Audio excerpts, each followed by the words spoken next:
జగనన్న మీకొక నమ్మలేని నిజం ఒకటి చెప్పాలన్నా.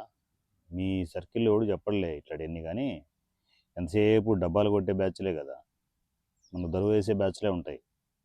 విను, మన రాంబాబన్న మొన్న జైలు నుంచి వచ్చాడుగా, బెయిల్ మీద వచ్చాడుగా. వచ్చిన తర్వాత మీకు ఏకు మేకై కూర్చుంటున్నాడేమో చూసుకోండి. ఎందుకంటే మనోడి రాంబాబన్న పంచాయతీలు అలా ఉన్నాయి. నాకు జనాదరణ పెరిగిపోతోంది. ఎక్కడ చూసినా కుప్పలు కుప్పలుగా జనం వచ్చేస్తున్నారు. నా మీద పడిపోతున్నారు. నా మీద అభిమానం ఎక్కువైపోతోంది. ఇక జగనన్న ఓకే అంటే నెక్స్ట్ సీఎం నేనే, వస్తున్నది మా ప్రభుత్వమే అని చెప్పేసి పంచాయతీలు అంటే ఆ ఆ లెక్కలో వెళ్తున్నాడు రాంబాబు అన్న. ఏమైనా అర్థమవుతుందా లేదా?